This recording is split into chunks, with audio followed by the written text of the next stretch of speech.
I'm Mike Toth, extremely excited to introduce our next speaker and our next panel, which I'm going to do in one fell swoop here. So first on our next speaker, it's our honor to welcome Dr. Luis Torres, who is coming to us today from the Dallas Federal Reserve Bank. Dr. Torres has an incredible academic background and professional background. He received his PhD from the University of Colorado Boulder, and his undergraduate degree in economics from the Monterrey Institute of Technology in Mexico. Dr. Torres is an expert on the Texas economy, Texas-Mexico relations and trade relations, and he's going to provide a regional economic update for us. Dr. Torres will focus on the economic update in this area, and then after Dr. Torres is done, we'll have our next panel on what Latinos need. And for that panel, we've got Salvador Contreras, who's a professor at the University of Texas at Rio Grande Valley. We've got Joel Kotkin, my colleague at the Civitas Institute, who is published in so many publications, including the new California Post, which just started a few weeks ago. So congrats on that, Joel. And then David Cisneros, who's a managing partner at Romulus, which is a very cutting-edge real estate company. We'll hear more about what they're doing in the housing space, very important. And then after Dr. Torres does his economic presentation, we roll into the second panel, we'll have time for Q&A. Great discussion throughout the first panel. Let's, for the Q&A section with our second panel, just focus on questions. So please put your comments in the form of a quick question. That way we can get through more questions with our great panelists. With that, I'll pass the mic to Dr. Torres. Thank you, Mike, and thank you for the invitation. Thank you, Joel. I'm sorry. It's been a long time since he was a great friend when I was still, sorry, I'm going to say a bad word, when I was still working at Texas A&M University. So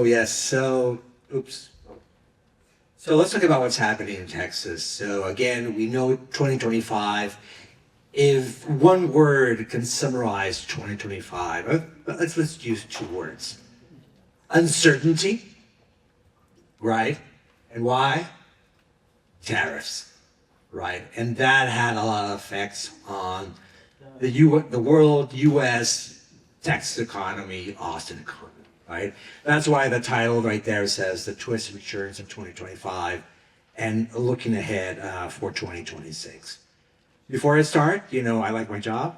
I have I was talking to Austin, my colleague, a minute ago. I have 3 kids, right? And it's a couple of years, maybe 1 year or 2 years, 2 of them are going to go to college. So I don't want to lose my job, right?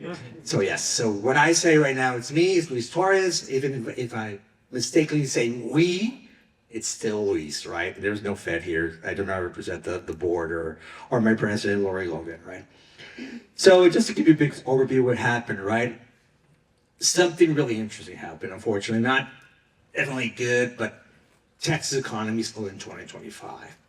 And what's interesting is we still had a solid GDP growth rate, although the news today that came out, right, it was kind of lower than expected. But what's interesting for Texas, Joel, I've been with Joel, we've done a couple of, various presentations, talks before. I would talk about Texas, right? The growth in Texas, employment growth, the activity. This is not a typo. There was 0 job growth in the state of Texas in 2025. Let me repeat that. 0 job growth in Texas in 2025. Why? Again, I mentioned this earlier. The tariffs, higher tariffs, falling immigration affecting supply of labor, the federal government cutbacks, widespread policy uncertainty, all that contributed to that lower growth that we saw in 2025. Again, Texas is a much diversified economy. We know that. We're not dependent on oil anymore as we were before in the 80s, but we're still dependent. It's part of our economy. Again, job losses in energy, and something we saw here in Austin, the high-tech job losses continue, especially for the bigger firms. And again, you're going to talk about this, the downturn in residential construction that we see. Existing home sales in 2025 in Texas and in Austin were negative. Home sales dropped last year in the Texas economy and the Austin economy. Just to give you an idea, an apartment right now, multifamily, we have a lot of inventory, is not doing that well also. So what does the outlook call? Good news, a pickup in growth. What are we seeing? The momentum in AI, the data centers, and I'll show you the data center investment, the boom we're having here in Texas in AI and data center investment will carry forward. The big beautiful bill, the fiscal policy, capital expenditure expected to increase, easier financial conditions, deregulation, of course, and a little boom for 2026 will be definitely the short run, but demand side will be the FIFA World Cup, right? Again, what are the headwinds? We still have headwinds, labor supply constraints. Why? Because of immigration policies. The residential housing market is still expected to be weak, low oil prices, and really important, the cut to the safety net programs is going to affect a lot of lower income families, right? And something that's still causing uncertainty, although somebody a minute ago, we were talking about Mexico City. I love Mexico City. I love their record. I was there last year. We talked to various sources. There's still optimism. There's optimism that USMCA will continue. Don't forget, everybody, I know you know this, what's the number one exporting state in the country? Who exports more goods and services to the rest of the world? Texas. So USMCA is really important for us, for our economy. The good news, there's still uncertainty going forward, what's going to happen. A lot of people are talking about more structural change, probably changes, rules of origin implemented, constraints, but right now, the signals are that from the U.S. side and people on the Mexico side said it should continue. Could be changed, but still USMCA should move forward, right? But still there's uncertainty there. So just to show you the numbers on the payroll, so this graph shows the blue bars are Texas job growth, red line is U.S. As you can see right away in the past, those blue bars, Texas, us, are normally higher than the red line. Well, look what happened actually in 2025, year-end employment growth, flat growth, 0.1. Same as the U.S. 0.1 employment growth for the U.S., 0.1 for Texas. Normally, we grow at a higher rate than the rest. Employment grows at a higher rate than the rest of the nation. Right? But, like I mentioned earlier, what's interesting, there's been productivity gains. We're not generating jobs. GDP output is positive, solid. Those are the numbers for the U.S. So it's due to those productivity gains, and some of arguing is due to the AI part of the story of the economy. So this shows you by industry Texas employment. What did the numbers mean? We have it by sector. Let's say trade, transportation, utilities says there's a number in the parentheses. 19.6. What does that mean? That means that almost 20% of the jobs in the state of Texas are trade and transportation utility jobs. But you can see right away that the slowdown, the negative numbers are broad-based, right? Professional business services include tech, of course, government jobs, federal jobs, right? But the only two bright spots were right away, those blue lines that have a solid growth were healthcare jobs and construction jobs. And in a minute, I'll show you where those jobs are coming. They're not coming. He's going to say they're not coming from residential. They're coming from those data centers and also infrastructure jobs, water treatment plants, electricity, roads and highways that we're seeing. Just look at I-35, right? That's where the jobs are coming from. But Broadway's negative jobs for the state of Texas, right? Flat growth, 2025. So it's not a typo. We didn't grow jobs in 2025. What's interesting, you've heard this in the news, that no hiring, but no firing mode, and it's true. The good news, yes, job growth did not increase, but the good news, unemployment also did not increase. Still low, 4.3%. It's increasing slightly, but still a really relatively low level. How about wages? Look at the number here for Texas, still solid number, 4.4 wage growth in wages. Above U.S. 3.7, so there's still some good news in the labor market. We're seeing more like the labor market is stabilizing, right? So interesting. This is an issue going forward affecting the supply of labor in the state of Texas. What's happening? Domestic international migration. First of all, let me show you, this is Texas, the numbers for domestic and international. Normally domestic would drive the growth of jobs. You know, I was at A&M, we talked about, I was at the real estate center. We did a lot of research on the migration of people and families and businesses to the state of Texas, right?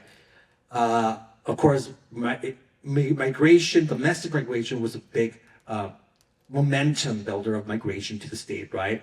Part of it, of course, 2024, it flipped. It was more international. 2025 still a little bit high, you know, still higher, but you can see the downturn, that migration, that supply, it's falling for the state of Texas. Expecting lower numbers, definitely lower levels in 2026, both domestic and less international migration. And that will affect the supply. Again, this through time, that domestic migration to the state of Texas. Look at us, Texas and Florida. Positive net migration, receivers of positive, and the negative, two states that people are losing, of course, California and New York. But you can see at the end, that slowed down. And if you look at the Austin numbers, same pattern, right? Domestic migration to Austin, other parts of the country, is also falling, and for the rest of the world. Our real estate, I mentioned this earlier, just looking at the employment numbers. Where does the growth comes from, right? The growth in jobs came from the construction and health sectors. Is there a construction boom? Let me show you the construction values, the actual how much is being produced in construction. We have total and residential. Look at residential. I mentioned this earlier. It's going down. And of course, I didn't plot a vertical line right there in 2022 when residential construction fell. What happened in 2022, everybody? The Fed did what? Oh, great. So don't forget, residential construction is really sensitive to changes in interest rates. You can see it in the numbers. All the numbers, I'm going to show you the different graphs for housing sales. What happens always? 2022, you'll see the decline in housing sales. Why? Again, it's when the Fed starts its rates, its hiking cycle, and interest rates start to increase, and that affects residential. It's always the first one to come down when interest rates come down, go up, and the first one to come back when interest rates go down, right? Again, where is construction coming from? We're non-residential, right? Residential down, it's non-residential, but what part of non-residential? Again, non-building. Again, the infrastructure, all these parts, the data centers, all these things I'm talking about. There's where that soaring non-building activity is coming from. And let me show you the number for the data centers. So it's outpacing overall construction since 2022. These are the values of this is indexed. How it's grown. It's still only 6% of total construction values, but it's outpacing that growth. Where is the growth coming from? Are those data centers?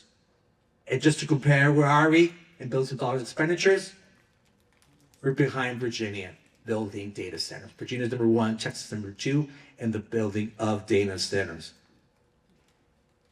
Now, what's interesting, these are housing prices for Texas, US. Housing prices have actually dropped, are negative. Here, Texas is real, they're low. But if you look at repeat sales index, this is the repeat sales index. This is better than, in the middle, I'll show you median prices. This is better because it tracks the same house through time. So you have a better idea what happening with housing prices. And you can see the case of just Dallas is negative. If I showed you Austin, a repeat sales index, it would also be negative. So price growth in 2025, housing prices in 2025 in Texas, not Texas, still kind of positive, but in Austin they were negative. Something that's really important, is affecting all of us, I'm a homeowner, is the increasing with rising insurance costs. How much has risen in Texas? To show you, from 2019 to 2024, insurance costs in Texas have increased by 58%. One of the highest in the nation. Second only probably, or one of the, just Florida. Of course, they have more hurricanes than we do, right? That's a big issue for homeowners, no? And higher insurance costs, property taxes, also And the good news, delinquency rates, yes, they've risen, but they're below 2019 levels still. So not an issue on that front. And just as Texas housing sales, we have the permits. Permits are down still. We're not building new homes. The housing sales, as you can see, are also kind of came up at the end, flat, a little bit positive, but overall negative for the year. That's good news. And again, what's the major factor? The 30-year mortgage rate is coming down, but still a higher rate. Of course, a lot of people locked in their mortgage, lower historical mortgage, before the Fed started raising interest rates in 2022. So making it difficult for new home buyers to be interested in buying or selling their own home and buying a new home, no? These are median prices. Of course, Austin has the highest median price in the state of Texas, right? It's not California prices still, but they're high, right? And they look it down, kind of stabilized in 2025. Rents, also sector is not doing well. It's interesting to see apartment rents. These are rents year over year. You can see right away the biggest negative number is who? What's MSA? Austin. Why? Because of the inventory level, the increase in production and construction we had years beforehand, and that's why you see, of course, more supply than demand, and you still see those negative apartment rents currently. Energy, we have to talk about those data centers. You're going to demand energy. What's going to happen, right? This is demand by ERCOT and of those data centers. How much is going to increase? That's the adjusted forecast demand. They're forecasting in energy, electricity, and the other one is the unadjusted forecast they're expecting on us. So what's going to happen? Again, demand and supply. Are we ready for those data centers and the energy they're going to demand?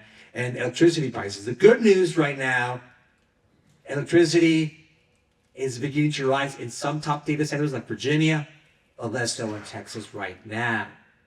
Of course, you can see California, right, has higher energy prices, but they don't consume as much as we do, right? It's the beautiful weather they have in California, and here we need AC, right, to supply during the summer. Oil prices, just talk about, I'll go fast. Oil prices, you're muted from the market, the weak market, right? Still low oil prices. And of course, that affects the Texas economy. And really important, something just to look at the tariffs. This is really interesting. These numbers are how much U.S. importing importing by the rest of the world, Canada, China, of course. And this shows after the foreign oil. As you remember, the first quarter of 2025, a lot of companies, knowing what was going to happen, what did they do?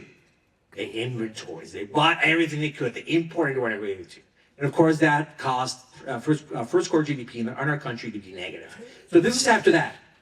So what happened after they purchased all the goods, right, before Liberation Day? What has actually happened in imports and trade? So it's really interesting to see, like, world imports are down. Canada is down. China is especially down. Of course, the higher tariffs we put in China. But what's interesting, Mexico imports are actually up. But what's interesting, the composition has changed what we're importing from Mexico. Normally it was autos, transportation manufactured goods. We're not importing from Mexico that. What are we importing? Computer and electronic products. Why is that, everybody? Because of the data centers. So the composition of trade with Mexico has also changed. That's interesting. And it's positive. Of course, you guys just say continues. So let me show you this really cool graph. This is the percentage of companies, let's say, the percentage of companies that are using USMCA to import. So USMCA has been there, right? 2010, it's NAFTA before that, right? It's always been there. And companies, for Mexico imports, use USMCA to import a good 60% of the time. That's what this graph telling you. For Canada, 50% you use. If you import something from Canada, you would use USMCA in NAFTA. But look what happened after Liberation Day. The jump in USMCA compliant imports increased. Why? Because of the tariffs. So now it's better to go all through the paperwork, do it through USMCA. Beforehand, these companies didn't need to do it to the USMCA. Now they're doing it. Look at the big jump. Almost 80% of the goods we import from Mexico are USMCA compliant. What does that mean? That they filled out the paperwork and they imported it through USMCA. So we have great surveys we do at the Dallas Fed. I would recommend you look at them. We ask Texas businesses what's happening. Here, what's interesting, we're separating firms that are being affected by tariffs, firms that weren't affected by tariffs. And what's interesting, despite tariffs, Texas firms see easing price growth going forward. The good news, beforehand, look at the price growth, especially if you're affected by tariffs. They're expecting 3.6, 3.2 increases in their selling prices, 3.5. The good news is dropped going forward. We'd asked in December 25. That's good. The good news in the inflation front. So just to show you other surveys, really is to show you the weakness in the labor market, especially in Texas. We asked Texas firms, are you going to hire workers? Only 44% said yes. That's the lowest since 2023. Okay, so no demand.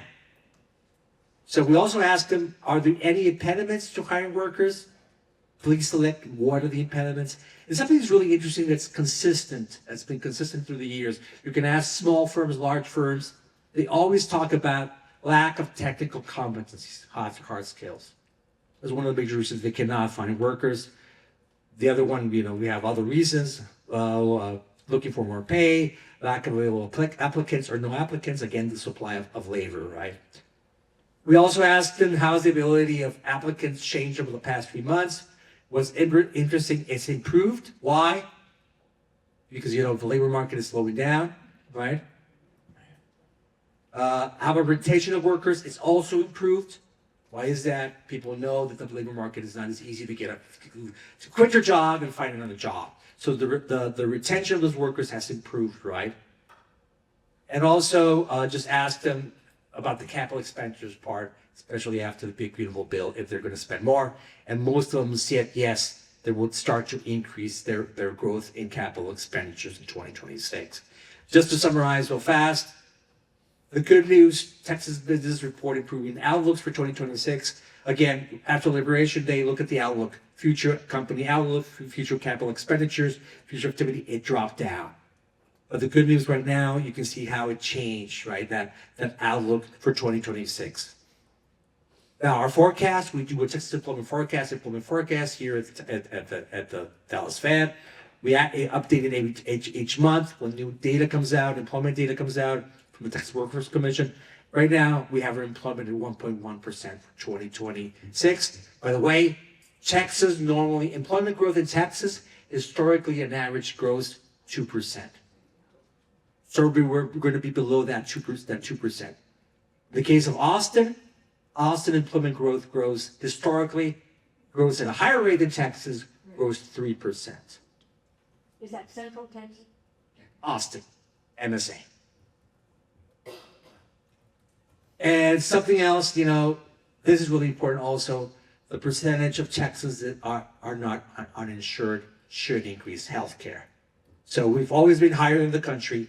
Around 2024, around 17% of our population was uninsured, did not have health care. And it's expected to increase to 21%, right, and up to 2034. Just to summarize, we grew in Texas, but we didn't add jobs, zero job growth. And that hasn't happened since 2002, 2003. The good news, there's few signs of broad-based labor market slack, and unemployment remains low and stable. Job growth should pick up to 2022, but it'll be mild, below our historical average of 2%. Again, I mentioned this earlier, the productivity piece of the story has been strong, and of course, it's surprised hiring, suppressing the labor demand, while immigration is affecting labor supply. So again, a continuing AI boom, the Big Beautiful Act, right, will likely boost activity, while lower prices, residential construction will be a drag on growth in 2026. Again, good news, BFA woke up a boost, short-term boost, expenditure boost, demand boost. But again, issues that we should be continuing to look at are the cuts in the safety nets, right? Federal fund reductions, especially to healthcare and education. Thank you very much. Hey, Salvador, if you want to come on up, I think we just need to get Joel Kotkin's presentation up. Dr. Torres, thank you so much again for being with us and for staying for the Q&A. I also am not authorized to speak on behalf of the Fed, but I'd say you should get a promotion at the Fed. That was a fantastic presentation. There are 12 Federal Reserve banks across the United States, in places like Atlanta, Miami, San Francisco. I don't have them all memorized. But I think the Dallas Fed, from my opinion, has always done some of the most innovative and in-depth research, and your presentation just covering such a wide range was emblematic of that. So thanks, Dr. Torres. Let's hold our questions for Dr. Torres till the end. We're going to roll right into Joel Kotkin and then our other panelists. Yeah, so just, this is going to be very brief. I want to stress this work is not about 1 year or 2 years. It's, it's over what's happening over time. One thing that we try to communicate to people is the size of the Latino economy in the United States. It is larger than, it's the 5th largest economy in the world. So it's not an insignificant thing, to say the least. The share of the workforce, this is another issue. The share of the workforce in the United States, that's Latinos, you can see what the growth is going to be.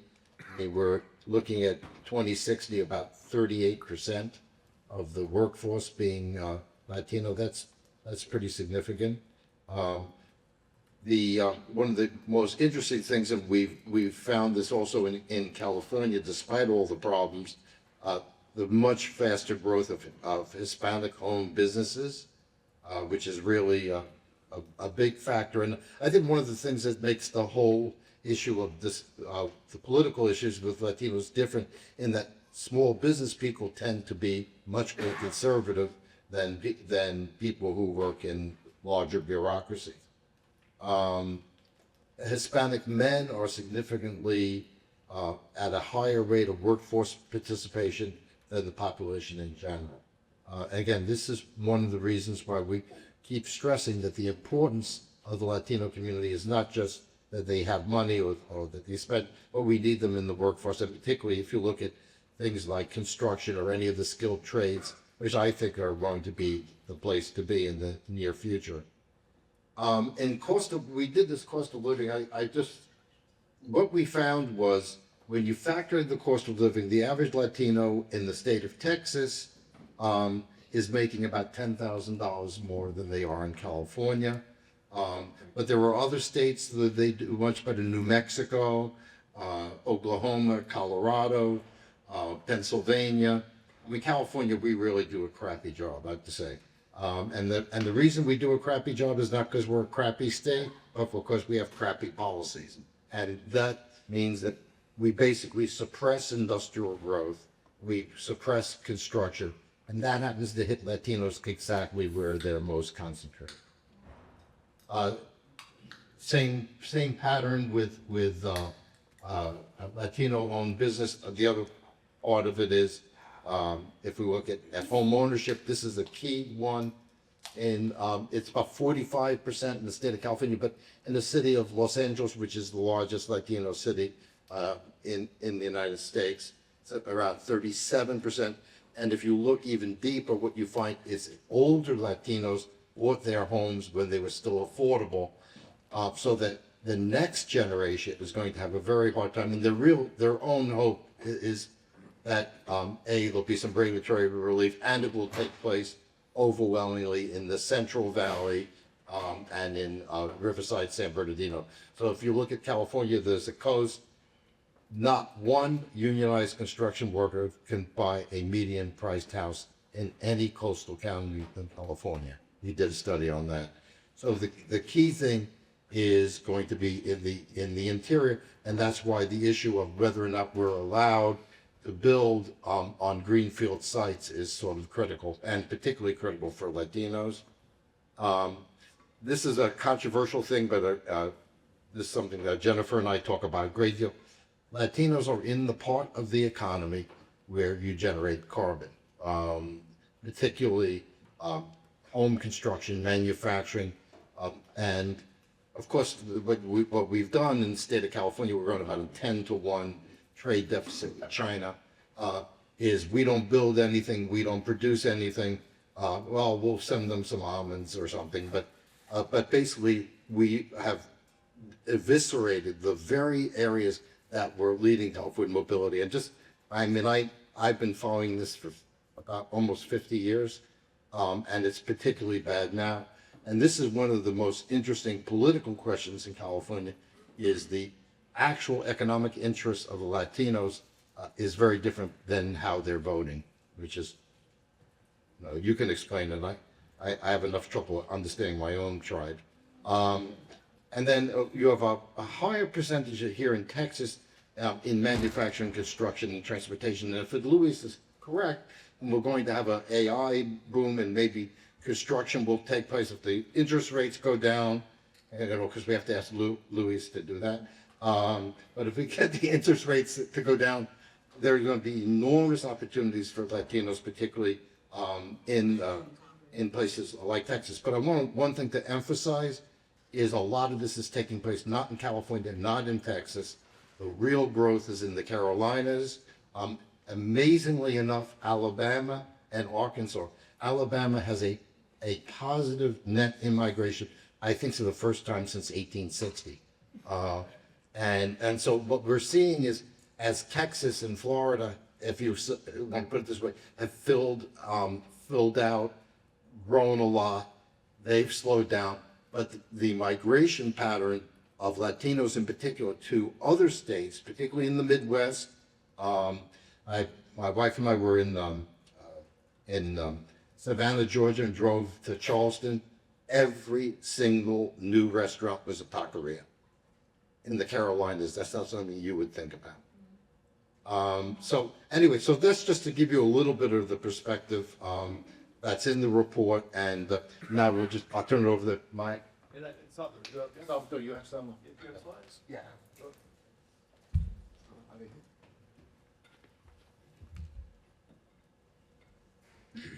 We need to cue off Salvador's slides. Just click through. No big. Oh, yes, not for.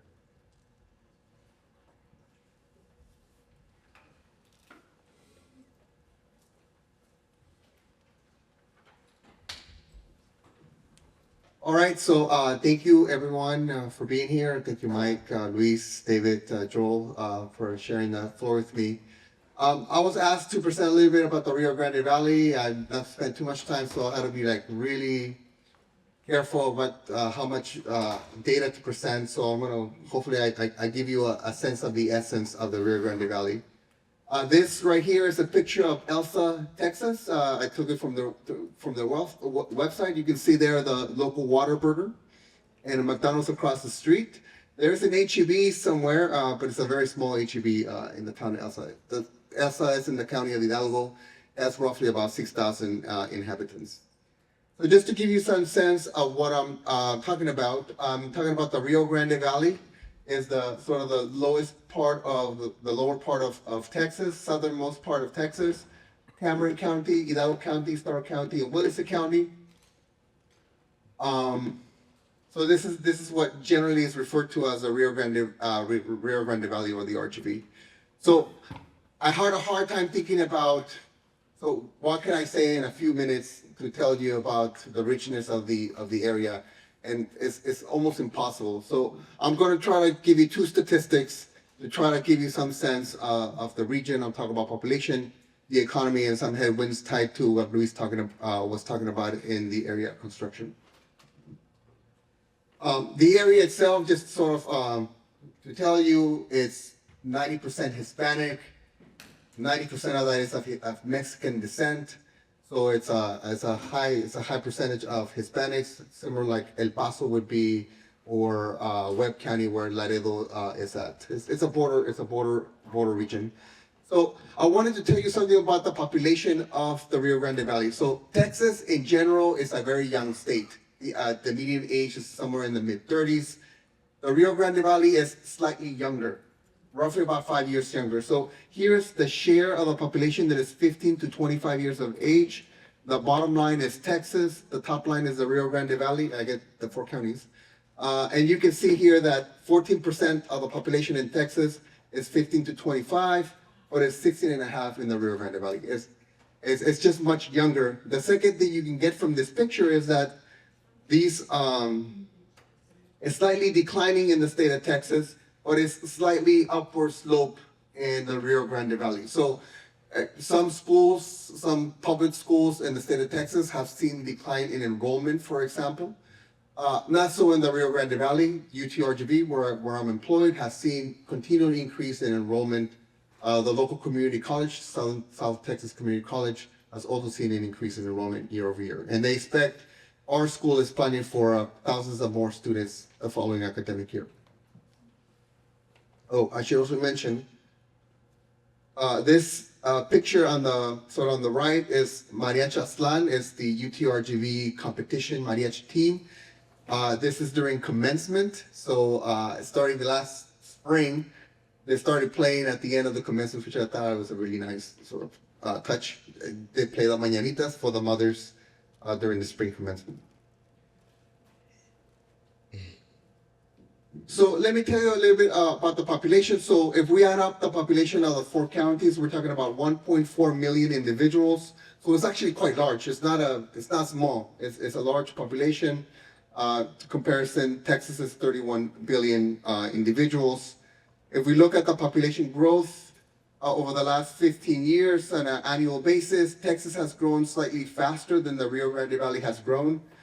So just to give you some sense of what that means, if we use this sort of rule of 70 that economists generally use to estimate how long it will take to double the size of something, you will see that at the current pace of population growth, it will take roughly about 80 years to go from 1.4 to 2.8 million inhabitants. Well, it'll only take half as long to go from 31 to 62 billion people in the state of Texas, if it continues to grow at this rate. And I think you mentioned that net migration into the state might be declining. So, all right. The second number I want to give you here is the real GDP for the area. So the GDP for the 4 counties is $40 billion compared to the $2.2 trillion of the size of Texas. If we look at the average annual growth rate of the economy, the sort of expansion of the economy in the Rio Grande Valley is growing at roughly 2% per year, which is actually very good. And most places in the U.S. would kill to have a growth rate of this nature.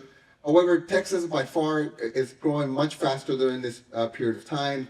So just to give you some sense of what that means, if the Rio Grande Valley wanted to double its size of its economy from 40 to 80 billion, it would take roughly 38 years to do so. But to double the GDP of Texas of 2.2 trillion to 4.4 trillion, it would only take 19 years. One way of saying that even though the Rio Grande Valley is growing and is probably growing much faster than other regions in the United States, is shrinking relative to the size of how much Texas is growing. And so there is some sort of leaving behind, if you like, the region. So I'll say a couple of things about the sort of components of GDP for the Rio Grande Valley. So what I did here, I compare an orange is Texas and the blue is the Rio Grande Valley, and this is the percentage of the share of the GDP. So for example, government represents 9% of the GDP in Texas.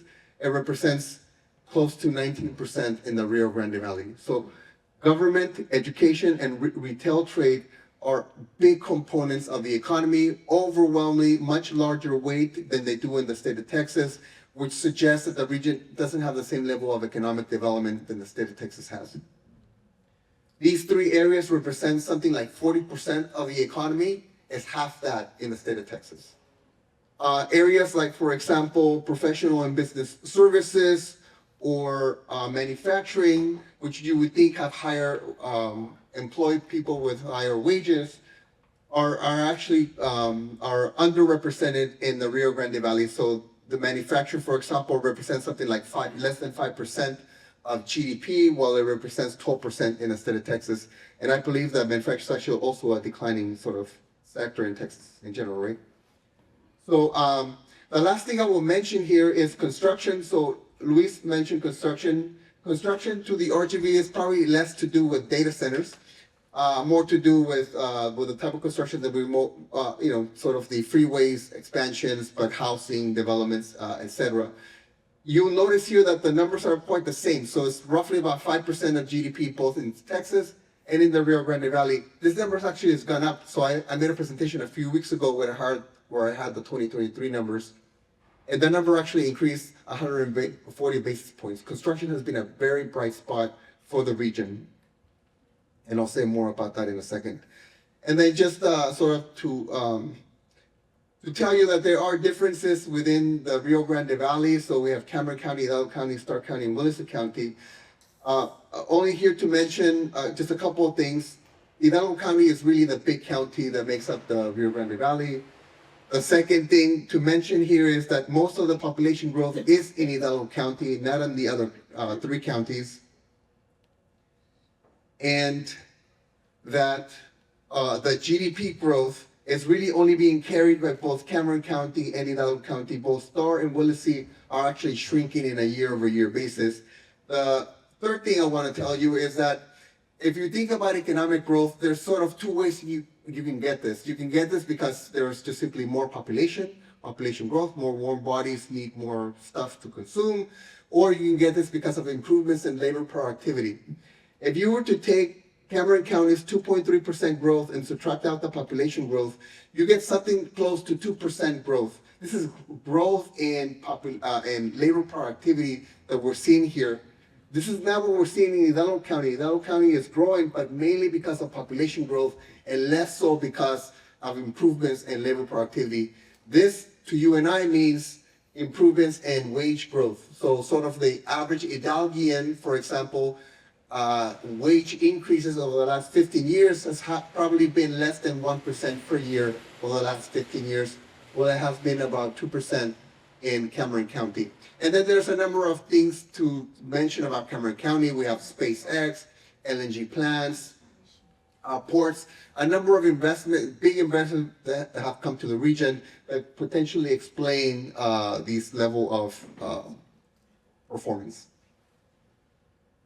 I'll say a couple more things about about population. So I took the incomes of individuals between the ages of 25 and 50. So just sort of looking at this prime age group and looking at the 20th, the sort of the lowest earning 20th percentile, the minimum of the distribution, and the top 80th percentile.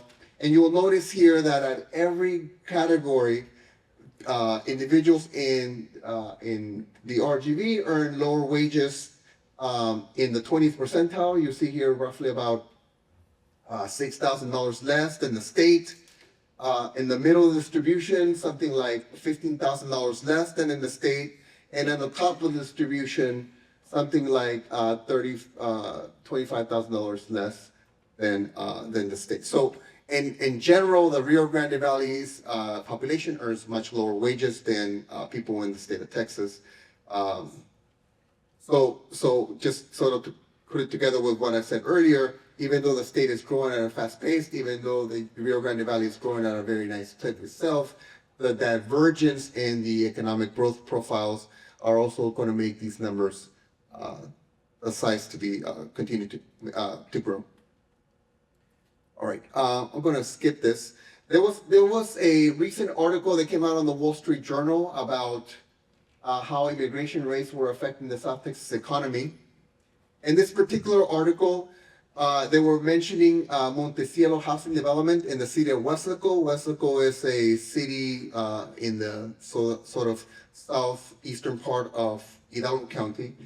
And the story was about how these rates were affecting the construction industry and leading to delays in project completions. So there's fear of apprehensions, not only from unauthorized workers, but also from authorized workers because they just come and pick everybody up. So this effect has, sort of an effect on both upstream and downstream markets. So it has sort of broader economic implications. And sort of think about the indirect suppliers of this sector. So many times in the Rio Grande Valley, if you go to a construction site, you'll notice there'll be people driving around in cars honking their horns so they can get people to come and buy drinks or food stuff from their cars. So these individuals are also being hurt by these who are not themselves in sort of construction. And then think about the other sort of restaurants that might be catering to these individuals. There are potential broader economic damages to consider to the Rio Grande Valley. Construction had been a key star area in GDP in the region. Again, I mentioned it grew by 140 basis points, while there was no change in the state of Texas over that period of time. So, and then there's nothing to say about the human toll on this. So there's sort of the, what effects these shocks have to the households, what effects these effects have to household income, and the ability for a household to invest in your own sort of the child's human capital development. They may have intergenerational impacts for decades to come. So in summary, the RGV has a very young population. College age population is growing, which is a strength for the region. The area GDP is strong, yet underperforms relative to the state. Construction has been a bright spot, but there are some concerns, especially given the current political climate. Cameron County is powering through, again, showing real growth in labor productivity. And that's what I have. Thank you.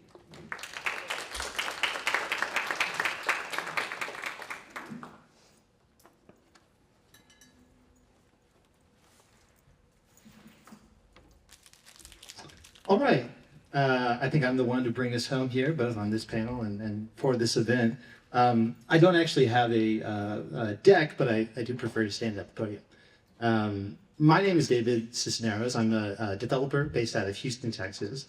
The development JV that we have is called Romulus. And as kind of a core investment thesis, it focuses on product types and particular investments that empower neighborhoods and communities at that specific person-facing level. So within that, we work on retail, looking at neighborhood centers, neighborhood serving restaurants, small shopping centers, prioritizing like local operating partners and tenants. And then we do a lot of work on the housing side as well. So a lot of that discussion that's been had today about the empowerment of people to own homes in this country, particularly our immigrant communities, is something we're very focused on. And we have some interesting form factors. We're building standalone single family housing in downtown Houston that's only 400 square feet, but is like really high quality standalone homes. And the result of that is they provide something of like a back door to home ownership for people that are largely fully closed out, even in the Texas demographics and the Texas housing markets. So how does that all play to the conversations we're having today? I think one thing I wanted to focus on, at least initially, was putting on my developer hat and sort of zooming out and talking about what makes a place attractive for development, right, or investment. And I think whether one is focused on these sort of community and neighborhood-based projects that we work on, or if you're doing industrial real estate, these data centers, tilt wall, logistics, space. If you're looking at doing housing, at like a different scale, right? Like master plan communities, large multifamily. The enduring and sort of most dependable indicator that this is a smart project to undertake and the right community to invest in is population growth, right? It's like the opposite of like the canary in the coal mine, right? It's like the single best indicator that there will be like future population to support new housing, new schools, whatever, right? And so when we reflect on that, that is largely the story of the Texas Triangle, right? Like this economic miracle that we're lifting up and love to talk about is one of population growth. So of the top 8 fastest growing US cities in the last 10 years, 5 of those have been in Texas, right? So Houston, Dallas, Austin, Fort Worth, and San Antonio. And this population dynamic is like very elemental to the Texas identity at this point, right? Like it's not mythology, but it's like something we treat with a lot of reverence. And it sort of is very core to the psyche of like Texans.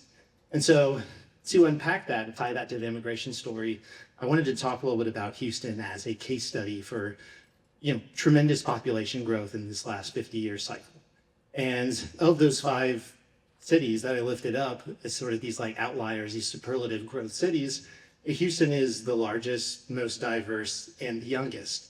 So I have some stats that I want to sort of anchor us on as we sort of advance the conversation. But using 1980 as a census baseline, so 45 years ago, going in order of largest to smallest, Houston was 63% Anglo, 20% African American, 16% Latino, and 2% Asian. So today, again, going from largest to smallest, Houston is 43% Latino, a plurality, 28% Anglo, 19% African American, and 10% Asian. And that trend of increased, Latinification is quite magnified the younger that you look at slices of that population. So for Houstonians under the age of 20, 51% are Latino, right? It is the majority, it is most young people in the Houston metro area are Latino. So it's worth examining what exactly happened, in that 45-year period, right? Like that demographic change is like enough to make your ears pop. Like it's an incredible evolution. And when you peel back the layers of what's happened there, 100% of that net population growth came from non-white populations. It's kind of an incredible framing. Looking at Harris County, which is the county that surrounds Houston largely, in 1980, there were about 2.4 million people. Of that population, 1.4 was Anglo, so about 60%, that same number we were just talking about. Today, there are still almost exactly 1.4 million Anglos that live in Harris County. And yet, the population of Harris County has increased from 2.4 to 4.7 million. So if you are part of that 1.4 million Anglo population, in that timeline, you've gotten 2.5 million additional new neighbors, and every single one of them was Hispanic, was African American, or was Asian, which is like an incredible thing to sort of digest, right? So the entirety of that population growth, this economic success story that we love to tell, right? Like this is sort of elemental to our identity, has largely been fueled by like this influx of non-white immigrants, largely Latinos, right? So this international migration and like this sort of powerful new economy of like Latinos in the United States is really like the secret sauce of this like Texas economic miracle, and has been for like 50 years, right? So I do think when we talk a lot about like, America's Latino future, when you dial it in on Texas and you dial it in specifically on like the big metropolises like Houston and Dallas and others, it's really the current Latino present, right? So, to drive that home like slightly further, you're looking at demographic trends. If Houston itself had not had this like incredible boost of immigration and primarily Latino inbound immigration, its population demographics would largely resemble that of like Detroit, right? Or like Buffalo, like on a similar timeline, that their metro areas have completely stagnated from a population growth percentage, like on that exact same timeline, where there may have been 2.4 million people that lived in Cleveland in 1980, and now there's like 2.2, right, as a metro area. So I think what is sort of like key to dial in here and bringing it back to like the sort of the subject matter of today is that like, what creates these like population growth haves and have-nots, right? And it's the same answer to the question of like, why do immigrants come to places like Houston, Dallas, and others? And it comes back to the economic pragmatism that was mentioned earlier, that, it's job growth, it's like affordability, it's the availability of housing, it's like upward social mobility, it's the prevalence of entrepreneurial opportunities, right? And so many of those things can be controlled by policymaking. It is not like a happenstance accident, like it actually can be created and cultivated, and it's able to be embedded in like the policies of a particular place. And I think to further double down on that, like the needs of Latinos they really resemble the needs of like all like ambitious, like hardworking people, right? So addressing what they need is like kind of elemental to like survival and like the sense of like seeking economic opportunity, which like resonates broadly with I think so many people in America right now. So I think like kind of the key point here is that, effectively like, international migration has been essential to the city of Houston. It's probably the largest driver of economic growth in the last 50 years. And it's a great case study because I think, the most alarming slide that Luis presented, and he showed a lot of slides that showed this general like hockey stick down in the last year or two. The most alarming one, when you sort of frame it in this conversation, is the reduced inbound migration in the last year, and the projection that it will even drop further next year, right? What is the secret sauce that sort of drives these city economies? And so I think like sort of at its core, like if we think about like why do developers invest in places, why do companies relocate from other markets, how do people win in this sort of like nationally competitive economy? I think it's quite tied to the need to sort of like collectively recognize and celebrate, Latino contributions and immigration. And, I think it's just an interesting balance of where we're at, politically in this country right now, where I think like the support of Latinos and the migration and the growth and so much of what's been talked about by others today, it's not really a political issue in the sense that I think at its core, it is like an incredible economic opportunity. So I think we'll admit questions here. Thank you. All right, we've got about 5 minutes for questions. We've got a mic here in the back. I'll start us off with a question for Dr. Torres. I thought I read right that employment in energy in Texas down 3% or 3+%. What's driving that? Oil prices, and also our energy sector has become very productive. I didn't have other statistics regarding the energy sector in Texas, but the rig count, so you look at that, it's fallen, right? We're producing more with less. So I think that technology advancement, all these things are related to that. But again, the weakness in the oil market, the oil prices, and if you add that, the productivity. Thank you. Can you keep your mic up there, I think? But good question out here, please. Carlton Sacklad. Janet mentioned earlier shifting immigration enforcement to employers away from deportation to more, I gather, e-verify systems and the like. And it strikes me that we all know we need these fresh young talents, workers, etc. The country right now broadly has mandated a tougher immigration stance. How do we get there from a policy perspective? Is there any silver lining to getting to a more sensible immigration where we increase the legal immigration and make it easier for people to come and contribute? Yeah, I mean, it's like the horror of American politics today is you've had an open border policy, which was a disaster, and then led to the current regime. And the current regime is not the most rational in history. But I think there are very clear ways. I think if the better people in both parties could sit down and say, we need these people. What we don't need, obviously, we don't need criminal aliens, and trying to defend that is just kind of absurd. But I think what you need to do is you need to go to each individual case and you say, okay, you're here, you register. If you're working, you're not collecting welfare, you haven't done anything wrong, you can get a permanent residency and then get at the back of the line for immigration. I just feel that the people who went through it the right way. My wife's an immigrant, and she went through the painful process of getting American citizenship. I think actually the vast majority of Americans are actually, and I think Lynette could probably back me up on this, a vast majority of Americans are neither open borders or restrictionists. And they know damn well that this immigrant population is critical on all sorts of levels, from construction workers to technical geeks to entrepreneurs.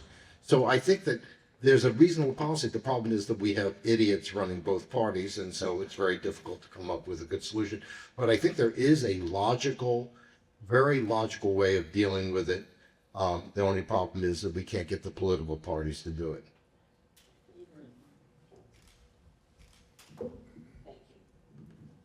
Hi, my name is Alicia Perez Hodge, and I'm with the League of United Latin American Citizens. Last September, I wrote an article and addressed this issue. And during that research, I saw Canada has a very successful program where they do bring migrant workers in. They assure that they're paid well, that they're housed, that they're fed, those sorts of things. And they work for a period of time and then go back. And they've been doing it for a lot of years. I think someone mentioned, Jennifer, you mentioned that sort of program. And by the way, so did Arnold Schwarzenegger, who is a Republican, has said the very same thing. I think that we should explore that, because we need them, and they're willing to work. And a lot of them don't want to stay here. Some of them do, but a lot of them, they will want to work, make their salaries, and then go back home and build their house in their countries. So I agree, we need to talk common sense and meet the needs of our country, and also workers that want it here to work. So thank you. Well, no. Let me just add one thing, just to that, for the older people, remember the Bracero program. That's what we have probably. Canada doesn't do that. Yeah, no, but so just to add, there was a cool research done, Cedillo at Yale, and invited a couple of economists, and one of the economists they invited was my boss, Pierre Arrhenius, which is awesome with immigration issues and research. And if you want to look it up, they got together and they kind of do like a little research on that, like a Bracero Water Program 2.0 for the U.S. If you're interested in looking at that, at their findings and what they found about that. Yeah. So what was her findings? So I think I do not remember top of my head. So, but yeah, basically is that it could possibly be a feasible way to do that, right? That's what they found, and look it up. Go look it up. Yeah. Thank you. We have time for just one more gentleman in the back. You want to? Yeah, go ahead. Hi, thank you very much. And you may have mentioned this already, but I'm curious if on the immigration, either the Federal Reserve or any of the other analysis of how the immigrants, especially the foreign immigrants, you have a breakdown of documented, undocumented. Well, the only thing we do know is that the rate of poverty among the undocumented, particularly in California, is very high, much higher than the legal immigrants. I've just looked at those numbers yesterday. So there's definitely a problem. One of the big problems is that the undocumented grew by such a large number with essentially no restrictions that many of them are now coming in, and they really have no way of supporting themselves. And so we have that problem. But the failure of the country, particularly of California, to create an economy that could accommodate some of that growth is why we have extraordinarily high levels. California, cost adjusted, has the highest poverty rate in the United States, which is insane in a state with 160 billionaires. And what's the sort of proportions? I'd have to look at I don't remember everything but the numbers are quite high, and They're certainly either in this report or the one we did in California. Well, how about a round of applause for our final panel? Thank you very much.